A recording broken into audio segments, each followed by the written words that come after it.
ओम हनुमते नमः। हिंदू धर्म में प्रत्येक दिन किसी न किसी देवी देवता को समर्पित माना जाता है। ठीक इसी प्रकार मंगलवार का दिन हनुमान जी की आराधना के लिए समर्पित है।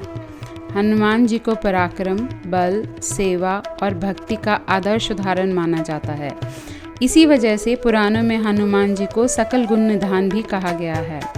गोस्वामी तुलसीदास जी ने भी लिखा है कि चारों जुग प्रताप तुम्हारा, प्रसिद्ध जगत उजियारा। इस चौपाई का अर्थ है कि हनुमान जी इकलौते ऐसे देवता हैं जो हर युग में किसी न किसी रूप में जगत के लिए संकट मोचक बनकर मौजूद रहेंगे। मान्यता है कि हनुमान जी को अमरता का वरदान प्राप्त है। हनुमान जी ही एकमात्र ऐसे देवता हैं जो कलयुग में भी पृथ्वी पर निवास करते हैं। शास्त्रों में कहा गया है कि हनुमान जी की सेवा करने और उनका व्रत रखने से उनकी विशेष कृपा अपने भक्तों पर बनी रहती है। इस दिन व्रत और पूजा करने से वह जल्दी प्रसन्न होते हैं। हनुमान जी की पूजा की विधि। मंगलवार के दिन प्रातःकाल स्नान करके स्वच्छ कपड़े पहन लें। इसके बाद हनुमान जी का ध्यान करते हुए व्रत का संकल्प लें। इस दिन लाल या नारंगी रंग के वस्त्र धारण करें। पूजा के दौरान हनुमान जी को सिंदूर में चमेली का तेल मिला के चढ़ाएं। साथ ही हनुमान जी को लाल चोला भी चढ़ाएं। इसके साथ लाल रंग के फूल, नारियल, गुड़, चना, पान का बीड़ा आदि भी समर्पित करें। ध्यान रहे कि हनुमान जी की पूजा के साथ राम जी एवं सीता जी का स्मरण करना भी जरूरी है, क्योंकि इसके बिना हनुमान जी की पूजा अधूरी मानी जाती है। साथ ही व्रत वाले दिन हनुमान चालीसा एवं सुंदरकांड का पाठ करना चाहिए। अंत में हनुमान जी की आरती करें। शाम के समय पुनः हनुमान जी का ध्यान करते हुए व्रत खोलें। भोग के रूप में उन्हें बूंदी या बेसन के लड्डू अर्पित करना अच्छा माना जाता है। मंगलवार के व्रत का महत्व। मंगलवार के दिन अंजनी पुत्र हनुमान जी की पूजा व्रत के लिए समर्पित है। इस दिन व्रत करने से उनकी विशेष कृपा प्राप्त होती है और संकट मोचक अपने भक्तों के सभी कष्ट दूर कर देते हैं एवं मनोवांछित फल की प्राप्ति होती है। मंगलवार का व्रत मंगल ग्रह की समस्याओं को दूर करने के लिए भी रखा जाता है। मंगलवार व्रत के नियम।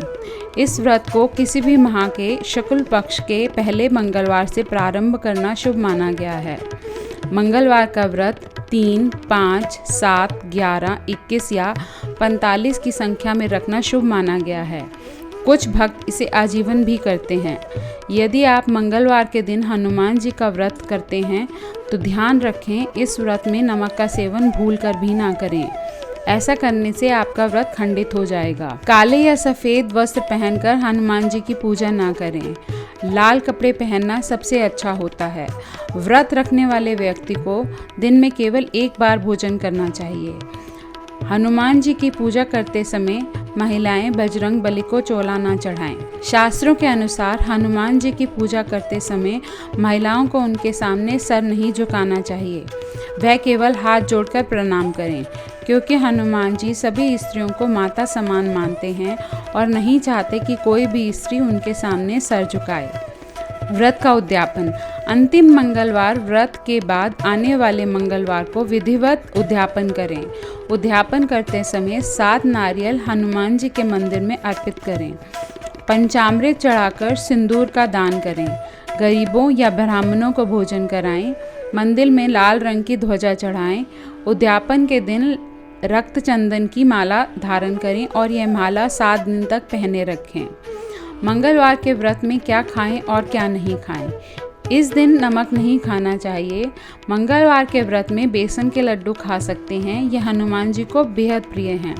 इनका भोग लगाने के बाद शाम के समय आप व्रत खोलते हैं, तब बेसन के लड्डू खा सकते हैं। आप हनुमान जी को बूंदी, मूंग दाल का हलवा अथवा बेसन के हलवे का भोग भी लगा सकते हैं। गुड़ और गेहूं अर्थात गुड़ के साथ रोटी या पूरी का भोजन करना चाहिए। फल और दूध आदि का सेवन भी किया जा सकता है। मंगलवार की व्रत कथा। एक समय की बात है, रामनगर में देवदत्त नामक ब्राह्मण अपनी पत्नी सुधा के साथ प्रेम भाव से रहते थे। देवदत्त के घर में धन संपत्ति की कोई कमी नहीं थी। नगर में सभी देवदत्त का सम्मान करते थे, लेकिन देवदत्त संतान नहीं होने के कारण दुखी रहते थे। दोनों पति पत्नी प्रति मंगलवार को हनुमान जी की पूजा करते थे। विधिवत मंगलवार का व्रत करते हुए उन्हें कई वर्ष बीत गए। ब्राह्मण बहुत निराश हो गया, लेकिन उसने व्रत करना नहीं छोड़ा। एक दिन देवदत्त कुछ समय के लिए हनुमान जी की एकांत में पूजा करने के लिए जंगल में चला गया। उसकी पत्नी सुधा घर में रहकर मंगलवार का व्रत करने लगी।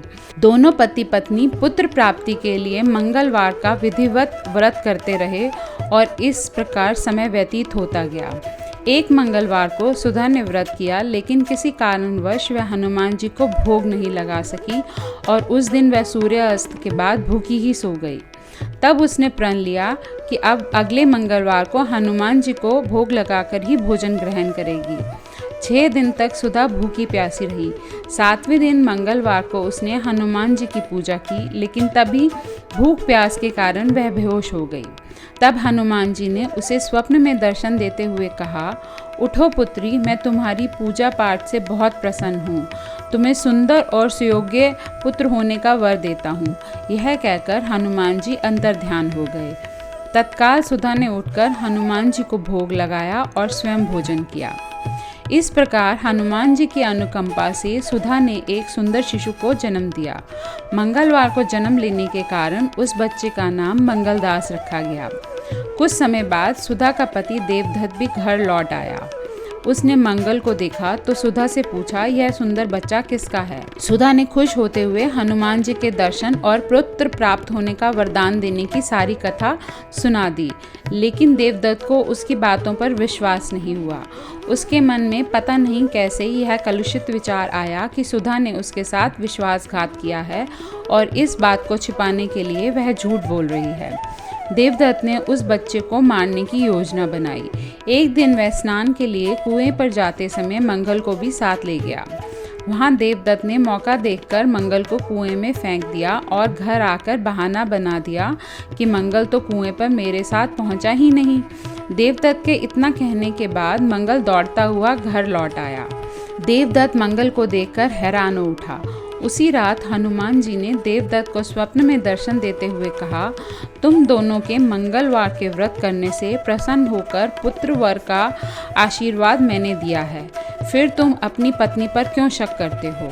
तब देवदत्त ने सुधा को जगाकर उससे क्षमा मांगते हुए स्वप्न में हनुमान जी के दर्शन देने की सारी कहानी कह सुनाई और अपने बेटे को हृदय से लगाकर बहुत प्यार किया। तत्पश्चात वह सब खुशीपूर्वक जीवन व्यतीत करने लगे। मंगलवार का विधिवत व्रत करने से देवदत्त और उनके सभी कष्ट दूर हो गए। इस तरह से जो स्त्री पुरुष विधिवत मंगलवार का व्रत करके कथा सुनते हैं, हनुमान जी उनके सभी कष्ट दूर करके घर में धन धान्य और संपत्ति भर देते हैं और शरीर के सभी कष्ट भी नष्ट हो जाते हैं। शास्त्रों के अनुसार जो मनुष्य मंगलवार का व्रत और कथा पढ़ता या सुनता है, उसे हनुमान जी की विशेष कृपा प्राप्त होती है और वह उनकी दया का पात्र बनता है। ओम हनुमते नमः।